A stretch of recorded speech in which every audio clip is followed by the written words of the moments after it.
Block प्रमुख के चुनाव को लेकर सपा और भाजपा में एक तरफ जहां जंग छिड़ी हुई है, वहीं आरोप प्रत्यारोप का दौर जारी है।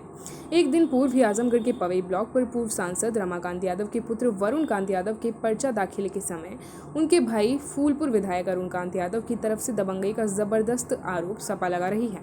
समाजवादी पार्टी के जिला कार्यालय पर फूलपुर के पूर्व सपा विधायक श्याम बहादुर यादव का आरोप था कि भाजपा विधायक अरुण कांत यादव ने खुलेआम वहां पर दबंगई की और सपा के प्रत्याशी को रोकने के लिए कोई और कसर नहीं छोड़ी गई। मारपीट की गई, असलाह भी निकाल लिए गए, प्रत्याशी घायल हो गया। किसी तरीके से प्रत्याशी व प्रस्तावक को बस में ले जाकर अंदर नामांकन के लिए घुसाया गया। प्रशासन व पुलिस पूरी तरीके से भाजपा के कब्जे में है। यह कतई निष्पक्ष चुनाव नहीं दिख रहा है। वहीं जब भाजपा विधायक व उनके लोगों पर गुंडाई करने की तहरीर स्थानीय थाना पर दी गई तो पुलिस ने कोई कार्यवाही नहीं की। उल्टे सपा के ही प्रस्तावक के अपहरण का मुकदमा सपा के पूर्व विधायक श्याम बहादुर यादव पर ही लगाकर उनके मुकदमे दर्ज कर पूरी रात छापेमारी की गई। हालांकि प्रस्तावक और अनुमोदक को पहले से ही इसका अनुमान लग गया था, इसीलिए अभी इधर उधर हो गए थे। पुलिस पर पूर्व विधायक श्याम बहादुर यादव ने आरोप लगाया कि रात भर पुलिस प्रस्तावक के घर और अन्य स्थानों पर छापेमारी करती रही। उनका यह भी पूरे जिले में यही स्थिति बनी रही। हर जगह पुलिस प्रशासन सपा के प्रत्याशियों व उनके प्रस्तावकों को उत्पीड़न कर रही थी। वहीं बीडीसी सदस्यों को उठाया जा रहा था ताकि वह भाजपा के पक्ष में मतदान कर सके। मामले में सपा जिलाध्यक्ष ने भी पूरे जिले का ब्यौरा देते हुए बताया कि जगह जगह से सूचना मिल ऐसा चुनाव कभी नहीं हो सका था। वहीं पवई में सपा प्रत्याशी के प्रस्तावक राजनाथ यादव ने भी अपनी बात कही और अपनी आप बीती सुनाई। सपाइयों का कहना था कि भाजपा के वरुण कांत यादव पवई ब्लॉक से प्रत्याशी हैं और उनके पिता सपा के वरिष्ठ नेता पूर्व सांसद रमाकांत यादव कुछ दिन पूर्व सपा में भी वरुण कांत को शामिल कराकर सपा से टिकट मांगे थे, लेकिन वह नहीं मिल सका तो भाजपा से वरुण कांत का टिकट लेकर वहां सपाइयों पर गुंडई की जा रही है। वहीं अतरौलिया से सपा विधायक डॉक्टर संग्राम यादव का आरोप है कि जिला पंचायत अध्यक्ष के चुनाव में बुरी हार के बाद भाजपा नेताओं के दबाव में ब्लॉक प्रमुख के चुनाव में प्रशासन अराजकता फैला रही है। उनका कहना है कि अतरौलिया ब्लॉक से सपा समर्थक उम्मीदवार चंद्रशेखर यादव को नामांकन वापस लेने के लिए प्रशासन दबाव बना रही है। साथ ही उनके प्रस्तावक का घर गिराने की धमकी प्रशासन की ओर से दी जा रही है। सपा विधायक ने शासन को आगाह किया कि अतरौलिया ब्लॉक में 2010 से हिंसा हुई थी, जिसमें उनके 2 कार्यकर्ता की मौत हो गई थी। इस बार प्रशासन ऐसे सुरक्षा के पुख्ता इंतजाम करे जिससे चुनाव शांतिपूर्ण ढंग से संपन्न हो सके। देखिए, हम आपको जो उत्तर प्रदेश के अंदर पंचायत के चुनाव हो रहे हैं, हमारे समाजवादी पार्टी के राष्ट्रीय अध्यक्ष जी ने समय समय पर बराबर मीडिया के माध्यम से निष्पक्ष चुनाव की मांग कर रहे थे। हम सब भी आजमगढ़ में लगातार अधिकारियों से मिल कर के निष्पक्ष चुनाव की बात कर रहे थे और अधिकारियों ने हमें विश्वास दिलाया था कि हम पंचायत चुनाव को बड़ी निष्पक्षता के साथ संपन्न कराएंगे। लेकिन दुर्भाग्य है कि जहां भारतीय जनता पार्टी को जिला पंचायत अध्यक्ष के चुनाव में उसकी इतनी बुरी पराजय हुई, पूरे देश में संदेश चला गया कि आजमगढ़ में समाजवादी पार्टी बहुत मजबूत स्थिति में है। इससे बौखला करके उत्तर प्रदेश सरकार ने यहाँ के अधिकारियों को इस तरह का निर्देश दिया कि कुछ ब्लॉकों को टारगेट करके वहाँ पर प्रशासनिक मशीनरी का दुरुपयोग करके एन केन प्रकारेण भारतीय जनता पार्टी ब्लॉक पर कब्जा करना चाहती है। जहाँ तक हम जिस ब्लॉक के संदर्भ में आपसे चर्चा करने के लिए बुलाए हैं, वो सबसे महत्वपूर्ण ब्लॉक अतरौलिया है, कोयलसा है, रानी की सराय है। और हमारे जिलाध्यक्ष जी ने भी कई बार कहा था, अधिकारियों से मिलकर आप लोगों के माध्यम से भी कहा था, हमारे माननीय मंत्री से दुर्गा प्रसाद जी नफीस जी ने भी कहा था। लेकिन जब जिस तरह से कल अतरौलिया के अंदर लोकतंत्र का गला घोटा जा रहा है, जो हमें संवैधानिक अधिकार प्रदत्त है, जो निर्वाचन आयोग की गाइडलाइंस हैं, हम सबका फॉलो करते हुए हमारे प्रत्याशी समाजवादी पार्टी के प्रत्याशी चंद्रशेखर यादव ने शांतपूर्ण तरीके से नामांकन किया। हमारे साथ ऐसे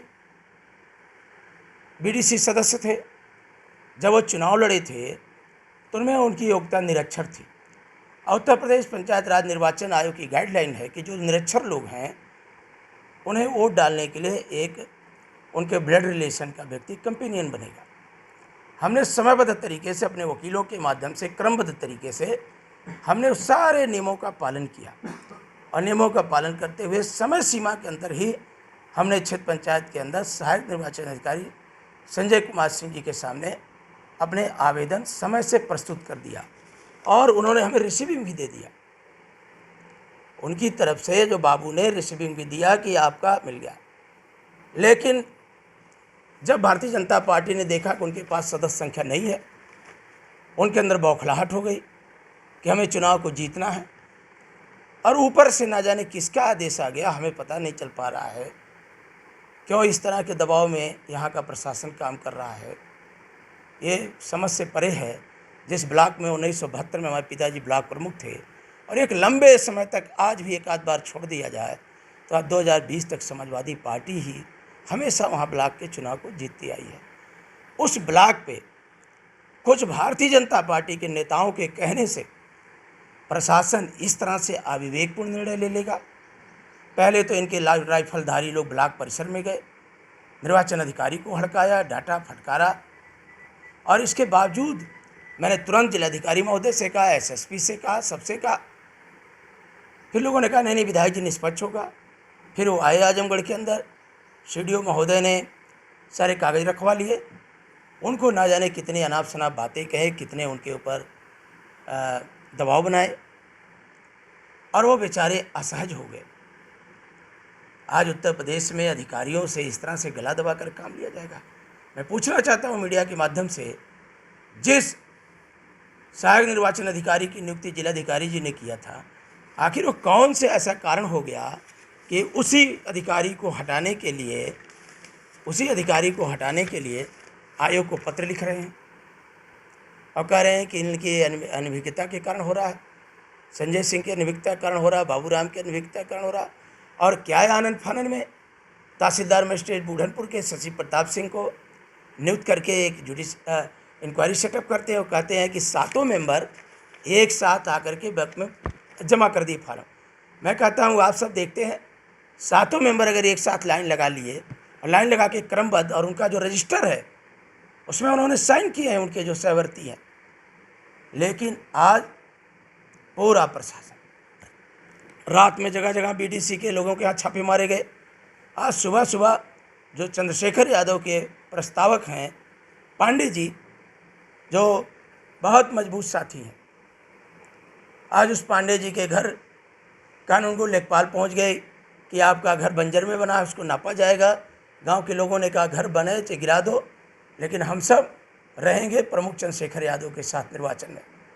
आज अराजकता का वातावरण बना दिया। कोलसा में रात में छापा मारा गया और छापा मार करके एसओ ने बीडीसी सदस्य को पकड़ करके, जो भारतीय जनता पार्टी का उम्मीदवार है, शराब व्यवसायी है कोलसा में संतोष यादव, उसको ले जा करके उसको सुपुर्दगी कर दिया। तो आज इस तरह का आजमगढ़ में अराजकता का वातावरण है पंचायत चुनाव में कि पूरा हमारे नेता ने कहा, माननीय अखिलेश यादव ने कहा कि डीएम और एसपी चुनाव लड़ रहे हैं। हम आपके चैनल के माध्यम से अनुरोध करते हैं, कल चुनाव होना है और हमने लिखित दिया था, कप्तान से भी अनुरोध किया था सबसे कि 2010 में वहाँ घटना हो चुकी है, आतताइयों ने गोली चलाया था, 2 लोग हमारे शहीद हो गए हैं और आप इस तरह का पुख्ता इंतजाम करिए कि पंचायत चुनाव शांतिपूर्ण तरीके से संपन्न हो जाए। लेकिन सत्ता के मद में चूर अधिकारी आज इस तरह से लोकतंत्र का गला घोट रहे हैं।